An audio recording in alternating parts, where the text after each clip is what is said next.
इस मुड़े दे हफ्ते त्रै हो गए। अच्छा अच्छा इसदी कंडीशन देखो नहीं वो पैर ही लब्भा दे ओदे योगेश ये जीएमसी जल्दी हो क्या आ रहे हो? हां क्या आ रहे एक दिन डायलिस नहीं हुआ तो कोई टेस्ट है क्योंकि सारा एक वीकेंड एक दिन एक्सीडेंट रात आप आती है ऊपर मसला इनका ये है कि हॉस्पिटल में इन्होंने यूनिट जो है वो बंद करा प्रॉपर्ली हुआ है। चलता ही नहीं कदे वादे टेक्नीशियन नहीं है कदे डॉक्टर नहीं है कदे इक्विपमेंट खराब है पढ़ो आप चाहिए ये वेरीफाई करना कि वो वर्ल्ड कप है अच्छा बाहर जान बाहर 5,000 10,000 रुपए लेना अगर साढ़े इतने है भी है यूनिट से प्रॉपर्ली वर्क करना चाहिए ब्लड की प्रॉब्लम मेडिसिन की प्रॉब्लम ब्लड ही लिवर दे रहा हूं ये बीएसएफ चो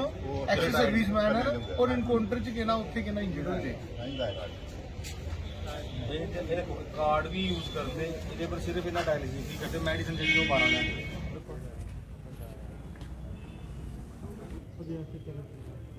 कोरोना टेस्ट कराओ ये कराओ वो कोई नहीं अपनी प्राइवेट गाड़ी में जाओगे वो चीज़ हम टेक केयर कर देंगे ठीक है उसने हमें सब कुछ सर्टिफिकेट दे दें ताकि वो हमें बात करें बिल्कुल बिल्कुल वो मिलेगा। गवर्नमेंट मेडिकल कॉलेज में किस तरह की परेशानी आती है उन लोगों को यहाँ पर उपचार के लिए जो जीएमसी कठुआ पहुँचते हैं, ये हम आपको आज दिखाएंगे किस तरह की परेशानी का आलम झेलना पड़ रहा है डायलिसिस पेशेंट को। जो लोग रूटीन में यहाँ पर डायलिसिस के लिए आ रहे हैं और पिछले लगभग 2 सप्ताह से ये डायलिसिस यूनिट जो है डिफंक्ट पड़ा हुआ है, ऐसे में वो लोग जिन्हें डायलिसिस की ज़रूरत है काफ़ी ज़्यादा परेशानियों का सामना उन लोगों को करना पड़ रहा है। और आज ही ऐसे कुछ लोग जिला सचिवालय कठुआ में पहुंचे हुए हैं जिनका ये कहना है कि काफ़ी समस्याओं का उन लोगों को सामना करना पड़ रहा है और आज डीसी कठुआ से भेंट करने के लिए यहाँ पर पहुंचे हैं। कुछ लोग तो ऐसे हैं जो ठीक तरह से चल नहीं पाते हैं, सीढ़ियाँ नहीं चढ़ पाते हैं। ऐसे में एडीसी कठुआ खुद यहाँ पर उन लोगों को मिलने के लिए आए थे। बात करते हैं कुछ ऐसे लोगों से यहाँ पर मिलने के लिए आए हुए हैं। डायलिस कठुआ करा रहे हैं मगर कठुआ यूनिट ਜਿਹੜੀ ਹੈ ਕਿ 12 ਦਸੰਬਰ ਤੋਂ ਬੰਦ ਪਈ ਹੈ ਤਾਂ ਸਾਨੂੰ ਦਾएं ਬਾएं ਜਾਣਾ ਪਵਾ ਦਾ ਤਾਂ ਜਿੱਥੇ ਸਾਨੂੰ ਜਿਹੜੀ ਹੈ ਕਿ ਬੜੀ ਜ਼ਿਆਦਾ ਮੁਸੀਬਤ ਆ ਰਹੀ ਹੈ ਕਿਉਂਕਿ ਕੋਈ ਜੰਮੂ ਜਾਂਦੇ ਆ ਤਾਂ ਉੱਥੇ 10,000 ਰੁਪਇਆ ਚਾਹੀਦਾ ਤੇ ਪਠਾਨਕੋਟ ਜਾਂਦੇ ਆ ਤਾਂ ਉੱਥੇ ਵੀ ਕੋਈ 11-12,000 ਰੁਪਇਆ ਲੱਗੀ ਜਾਂਦਾ ਕਿਉਂਕਿ ਉਹ ਟੈਸਟ ਮੰਗਦੇ ਨੇ ਤੇ ਟੈਸਟ ਅਸੀਂ ਵਾਰ-ਵਾਰ ਨਹੀਂ ਕਰਾ ਸਕਦੇ ਤੇ ਡਾਇਲਿਸ ਵੀ ਜਿਹੜਾ ਸਾਨੂੰ ਕਰਾਉਣਾ ਪੈਂਦਾ ਕਿਉਂਕਿ ਸਾਨੂੰ ਜੀਣਾ ਪਵਾਦਾ ਕਿ ਅਸੀਂ ਮਰਨਾ ਵਾ ਤੇ ਡਾਇਲਿਸ ਹਾਲ ਦਾ ਜਿਹੜਾ ਹੈ ਕਿ ਹਫ਼ਤੇ 'ਚ ਬੰਦ ਕਰਨਾ ਪੈਂਦਾ ਤੇ और कितने पेशेंट है ਜਿਹੜੇ ਤਕਲੀਫ ਦੇ ਤੁਹਾਡੇ ਕੋਲ? ਸਾਡੇ ਕੋਲ 8-10 ਆਏ ਵੇ ਨੇ ਤਾਂ ਤੁਸੀਂ ਜੇ ਇੰਟਰਵਿਊ ਲੈਣਾ ਤਾਂ ਸਾਰਿਆਂ ਦਾ ਲੈ ਸਕਦੇ ਹੋ। ਕਈਆਂ ਦੀ ਇਹੀ ਦੀ ਮੁਸੀਬਤ ਹੈ ਕਿ ਉਹਨੇ ਕੀ ਤਾਂ ਬਚਾਣਾ ਹੈਗੀ ਰੋਟੀ ਵੀ ਨਹੀਂ ਜੁੜਾ ਦੀ ਹੈ ਘਰ ਉਹ ਕਿਸ ਸਭ ਆਪਣਾ ਡਾਇਲਿਸ ਕਰਾਉਣ ਤਾਂ ਇਹਨਾਂ ਤਮਾਸ਼ਗਿਰੀ ਪਾਈ ਦੀ ਹੈ ਕਠੂਆ ਨੇ ਤਾਂ ਇੱਕ ਤਾਂ ਆਂਦੇ 10:30 ਵਜੇ ਲਾਂਦੇ ਜਿਹੜੇ ਨੇ 11 ਵਜੇ ਤੱਕ 1:45 ਵਜੇ ਆਪਣੀ ਉਹ ਯੂਨਿਟ ਬੰਦ ਕਰੀਏ ਤਾਂ ਚਲੀ ਪਾਉਂਦੇ ਕਿ ਸਾਡਾ ਛੁੱਟੀ ਦਾ ਟਾਈਮ ਹੋਈ ਆ ਚਾਹੇ ਸਾਡਾ ਡਾਇਲਿਸ ਹੋਵੇ ਤਾਂ ਚਾਹੇ ਨਹੀਂ ਹੋਵੇ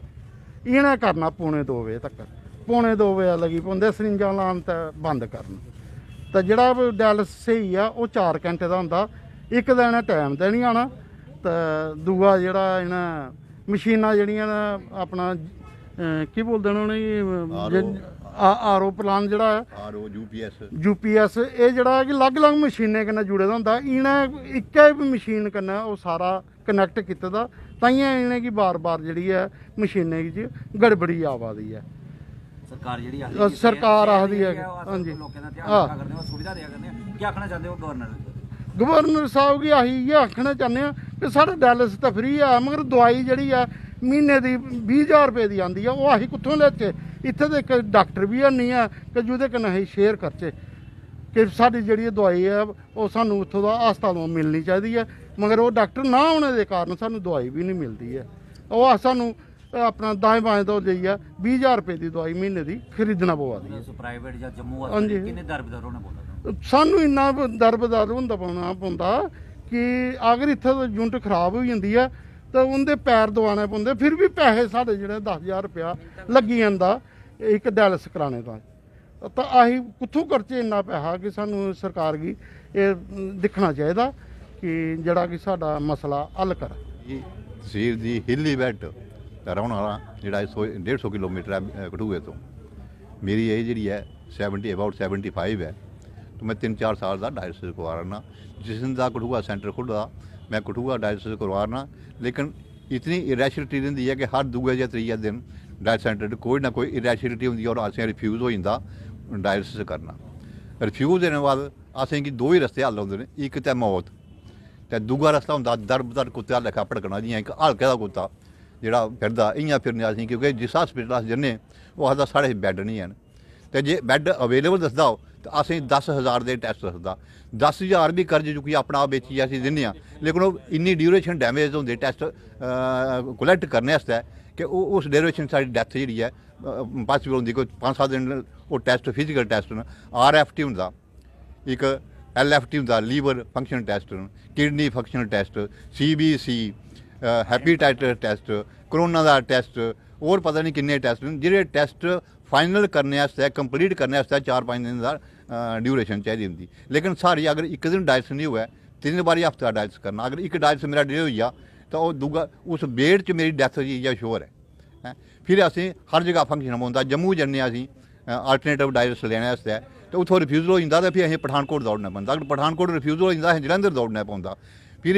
लखनपुर जेह्ड़ी ऐ ओह् बड़ी बड्डी हार्डल है, जाने च भी प्रॉब्लम बनदी ते औने च बी प्रॉब्लम बननी, ओह् इन्ना टाइम असें गी 2-2 घैंटे रौह्ना पौंदा, उत्थै रौह्ना पौंदा, पैर बंदने पौंदे उस सफाई दे, असें गी बिना साढ़ी रिपोर्ट्स दे, बिना डॉक्यूमेंटेशन दे असें लंघन दे भाई एह् होर नेईं लंघन दिंदे उत्थै असीं सफरिंग। और जेह्ड़ी ठंड है इस वेले दी ओह् इक दिन च उस पेशेंट गी जेह्ड़ा व्हील चेयर उप्पर मूव करा दा, जेह्ड़ा बैड सर्वाइव करा दा, उसगी इसलै ठंड च 2 घैंटे रौह्ना पवै ते डोमाइज दा ऑटोमेटिकली नुहाड़ा मिगी गिफ्ट है J&K गौरमेंट दा, LG दा गिफ्ट है, जेह्ड़े इत्थै पेन नहीं लै दे मिगी डोमाइज गिफ्ट है। तो मेरी ये रिक्वेस्ट है LG से ने पर्सनली पेन लैन और इस सेंटर गी इस तरीके कन्नै चलान जियां प्राइवेट डायलिसिस यूनिट चला दे जित्थै कोई मशीन खराब होंदी, क्योंकि हर मशीन जेह्ड़ी है ओह् रेगुलर सर्विस तोपदी, कुछ पार्ट दी प्रपोज ड्यूरेशन के बाद रिप्लेसमेंट तुपदी, कुछ पार्ट गी जेह्ड़ा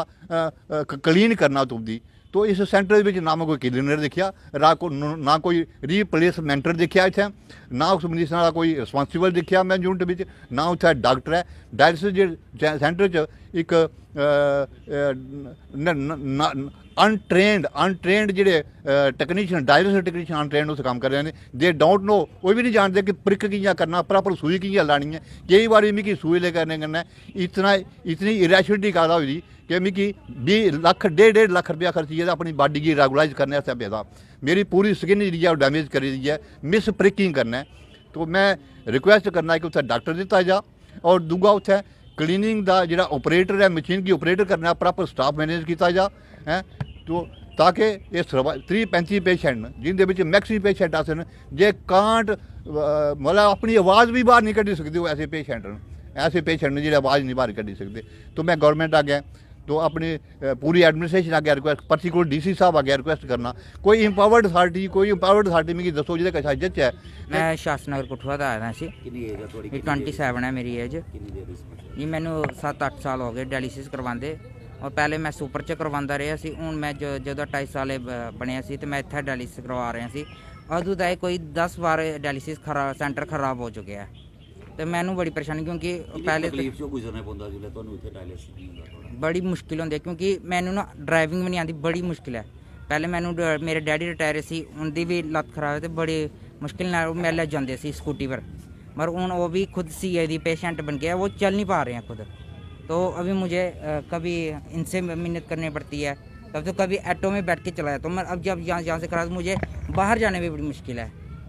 क्योंकि बाहर तो मिल नहीं सकते ना, मुझे गाड़ी भी अगर मैं ऑर्डर करूँ तो वो कम से कम 5,000 लेगी वहाँ जाने के लिए, जम्मू जाने के लिए, और वहाँ भी मेहनत करनी पड़ती है। वो टेस्ट मांगते हैं, टेस्ट कहते हैं कि 5,000 के टेस्ट होंगे, लेकिन हमारे पास आयुष्मान है, उनके साथ जुड़े हुए हैं, वो कहते हैं पहले टेस्ट लाओ, और वो गवर्नमेंट के टेस्ट एक्सेप्ट नहीं करते हैं। उसको प्राइवेट में तब कहते हैं हम गवर्नमेंट के टेस्ट लेंगे नहीं, प्राइवेट हॉस्पिटल कहते हैं हमारे पास टेस्ट कराओ, वो 10,000 के वो टेस्ट होते हैं, तो हम कहाँ से डायलिसिस का खर्चा कहाँ से उठाएं, तो वो वहाँ का आप बताइए इनसे। सरबजीत जी, पहले तो जब मुझे अवगत हुआ इस इशू से तो बड़ा मन दुखी हुआ, बड़ी अनफॉर्चुनेट बात है और इनह्यूमन बात है, क्योंकि रिलीजन, कास्ट, क्रीड ये मैटर नहीं करता, सबसे पहले मैटर करता है इंसानियत। और मुझे लग रहा है ये इंसानियत कहीं ना कहीं ताड़ हो रही है। एक व्यक्ति जो आगे ही लाइफ थ्रेट डिसीज़ से सफ़र कर रहा है, अगर उसका डायलिसिस नहीं होगा तो उसके पास क्या तरीका है, मौत ही है। और वो जैसे वो बता रहे हैं एक व्यक्ति की हमारे कि ये BSF से रिटायर हैं और इनकाउंटर में इनको ये बीमारी लगी है। इनका इनकाउंटर हुआ था, उसके पश्चात इनको ये बीमारी लगी। और भी जितने भी थे, कोई मशेडी से आया है, कोई बिलावर से आया है, लोकल भी हैं। पर जो रवैया हमारे हॉस्पिटल का है बड़ा निराशाजनक है। कभी ये कहते हैं कि यहाँ पर टेक्नीशियन नहीं है, कभी डॉक्टर नहीं है, कभी जो इक्विपमेंट हैं वो ठीक नहीं है। और ये कौन इसकी परवाह करेगा? अब ये तो करेंगे नहीं ना। करनी एडमिनिस्ट्रेशन को है, करनी प्रशासन को है, शासन को है, वहाँ पे बैठे डॉक्टरों को है। अगर वो नहीं कर रहे हैं, मुझे लगता है इस पर जो लेफ्टिनेंट गवर्नर साहब हैं उनको संज्ञान लेना चाहिए और कड़ा कदम लेना चाहिए ताकि इनको रिलीफ मिले। कहीं ना कहीं ये आगे मौत के मुहाने पे खड़े हैं और उनके साथ अब मजाक हो रहा है कि हम कह रहे हैं, बड़ी बड़ी बातें कर रहे हैं कि एम्स खुलेगा, ये होगा। ठीक है, खुलना चाहिए, पर इनके लिए एम्स, इनके लिए मेडिकल कॉलेज यही है कि इनका प्रॉपर वे से टाइम टू टाइम डायलिसिस होता रहे। और हम भी प्रयास करेंगे कि इस बात को यहाँ तक पहुँचना चाहिए, वहाँ तक पहुँचाएँ ताकि इनको राहत मिले और इनका डायलिसिस जो है प्रॉपर वे से हो। लोगों से मिलने के लिए आए हैं। ये एक मामला ज़िला इंतज़ामिया के संज्ञान में लाया गया कि कुछ लोग जो हैं हमारे डायलिसिस पेशेंट्स हैं, इनको मेडिकल कॉलेज में कुछ दिक्कतें आ रही हैं। तो जैसे कि आपने खुद ही बोला कि ये लोग ऊपर तक नहीं आ सकते, तो DC साहब ने मुझे बोला कि आप खुद नीचे जाइए और इनसे बात कीजिए। और इनकी बातचीत के दौरान हमें ये पता चला जो इनको दिक्कतें और दुश्वारियाँ मेडिकल कॉलेज में आ रही हैं। इनकी सारी दिक्कतें हमने तसल्ली से सुनी है और इन्होंने भी अपनी एक जो भी इनको दिक्कत आ रही है वो सुनाई है हमें। इसी वक्त इन्हीं के सामने ही मेरी मेडिकल सुपरिटेंडेंट से बात हुई और बड़ी जल्द ही हम प्रिंसिपल मेडिकल कॉलेज से भी बात करने जा रहे हैं और शायद ज़रूरत पड़े तो इस पर एक स्पेशल मीटिंग भी ऑर्गेनाइज़ करेंगे। जैसा ये कह रहे हैं कि ये जो मशीनें हैं डायलिसिस की, ये बार बार ख़राब होती हैं, तो हम यही बोलेंगे उनको कि एक तो थोड़ा सा ये AMC जो एनुअल मेंटेनेंस कॉन्ट्रैक्ट है कंपनी की तरफ से, कुछ उस तरीके से जाइए ताकि ये ख़राब ना हो और एटलीस्ट इकट्ठे मत ख़राब हो, कोई ना कोई मशीन चलती रहे ताकि हमारे लोगों को दिक्कतें ना आएँ। जैसा मुझे ये बताया गया है मेडिकल सुपरिटेंडेंट की तरफ से कि ये लोग उनके पास भी गए थे, तो उन्होंने they are on the job.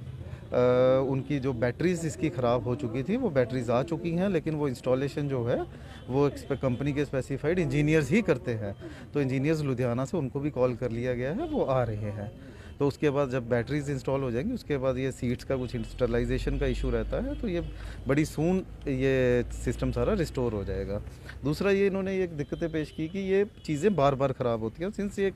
मशीनी चीज़ है, एक मशीन है, ये ख़राब होती हैं, ठीक करवानी पड़ती हैं। तो हम ये इसमें भी ये चीज़ रखेंगे कि एक बैकअप कोई ऐसा प्लान रहे कि अगर सपोज़ हमारी 2 या 3 फंक्शनल मशीनें हैं, अगर वो ख़राब होती हैं तो 1 या 2 बैकअप में भी रहें। तो ये ज़्यादा सारा जो ये प्रोसीजर है ये प्रिंसिपल मेडिकल कॉलेज के साथ डिस्कस करके ही हम बना पाएंगे। तीसरा इनकी एक डिमांड थी कि जैसे ये पठानकोट में जाते हैं तो इनको लखनपुर में टेस्टिंग का इशू आता है, तो मैं इनको यही इधर ये मौके पे भी इनको एश्योर किया कि सिंस ये लोग डबली वैक्सीनेटेड हैं तो हमारी यही कोशिश होगी कि इनका उधर बार बार इनको दिक्कतें मत आएँ, क्योंकि बीइंग पेशेंट हमारे भी फ़र्ज़ है इनको जल्दी से निकालना। तो अगर इनको जैसे ये कहते हैं कि हमें पिछली बार भी कोरोना कर्फ्यू के दौरान पासेस दिए गए थे फॉर डायलिसिस पर्पस, अगर वो ज़रूरत पड़ी तो इनको वो भी डिस्ट्रिक्ट एडमिनिस्ट्रेशन इशू करेगी ताकि इनको रास्ते में कोई दिक्कत ना आए। क्या समझा जाए कब तक ये जो पूरा मामला है ये सॉर्ट आउट हो जाएगा, कब तक यहाँ पे डायलिसिस जो है कठुआ? देखो जैसा कि मुझे ये बताया गया है कि दे आर एश्योर कर रहे हैं कि मंडे तक तो हो ही जाएगा, लेकिन मैं उनको फिर भी कह रहा हूँ कि आप कोशिश कीजिए कि बाय सैटरडे हमारा फर्स्ट डायलिसिस शुरू हो जाए।